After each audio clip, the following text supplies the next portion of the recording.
एक सुंदर गांव में एक छोटा लड़का रहता था जिसका नाम मोहन था।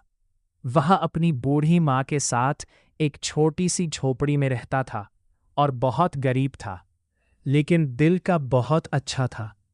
मोहन हर सुबह जल्दी उठकर जंगल जाता, लकड़ियां इकट्ठा करता और बाजार में बेचकर घर का खर्च चलाता था। उसे जानवरों और पक्षियों से बहुत प्यार था। एक दिन वह जंगल में लकड़ियां इकट्ठा कर रहा था। तभी अचानक उसे जोर की आवाज सुनाई दी। वह डर गया और इधर उधर देखने लगा। तभी उसने देखा कि एक बड़ा जंगली हाथी उसके सामने खड़ा है। हाथी बहुत ताकतवर था, लेकिन उसकी आंखों में दर्द था। मोहन ने ध्यान से देखा तो हाथी के पैर में बड़ा कांटा चुभा हुआ था और खून निकल रहा था। मोहन को उस पर दया आ गई। वह धीरे धीरे हाथी के पास गया और बोला, डरो मत दोस्त, मैं तुम्हारी मदद करूंगा। हाथी मोहन की मीठी आवाज सुनकर शांत हो गया।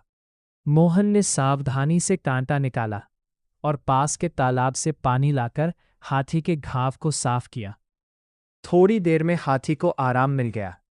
हाथी खुश होकर अपनी सूंड उठाने लगा और मोहन को प्यार से अपनी पीठ पर बैठा लिया। उस दिन से दोनों की गहरी दोस्ती हो गई। मोहन ने हाथी का नाम रखा गजराज। अब मोहन हर दिन जंगल जाता और गजराज से मिलता। दोनों साथ खेलते, तालाब में नहाते और फल खाते। एक दिन गांव में खबर फैली कि राजा के महल में बड़ी परेशानी है। हर रात महल के बगीचे के पेड़ टूट जाते थे और कोई नहीं जानता था कि ये कौन कर रहा है। राजा ने घोषणा की कि जो भी इस समस्या को हल करेगा उसे बड़ा इनाम मिलेगा।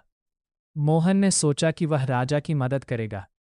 मोहन ने जंगल जाकर गजराज को सारी बात बताई। गजराज ने जोर से आवाज निकालकर हाँ कर दी। दोनों महल की ओर चल पड़े।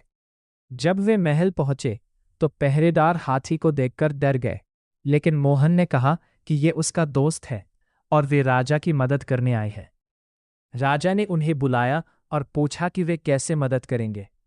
मोहन ने कहा कि वह रात को बगीचे में पहरा देगा। रात को मोहन और गजराज बगीचे में छिपकर बैठ गए।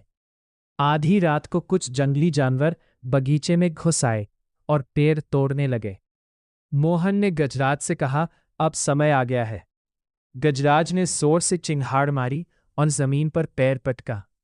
गजराज की आवाज सुनकर जंगली जानवर डर गए और भागने लगे। मोहन ने मशाल जलाकर उन्हें जंगल की ओर भगा दिया। सुबह राजा ने देखा कि बगीचा सुरक्षित है। उसे सारी बात पता चली तो वह बहुत खुश हुआ। राजा ने मोहन को सोने के सिक्के, अच्छे कपड़े और एक नया घर दिया। गजराज के लिए जंगल में सुरक्षित स्थान बनवाया गया। मोहन और उसकी मां खुशी से रहने लगे। मोहन और गजराज की दोस्ती पूरे राज्य में मशहूर हो गई। सीख, दयालुता, दोस्ती और साहस से हर समस्या का समाधान हो सकता है। छोटा व्यक्ति भी बड़ा काम कर सकता है।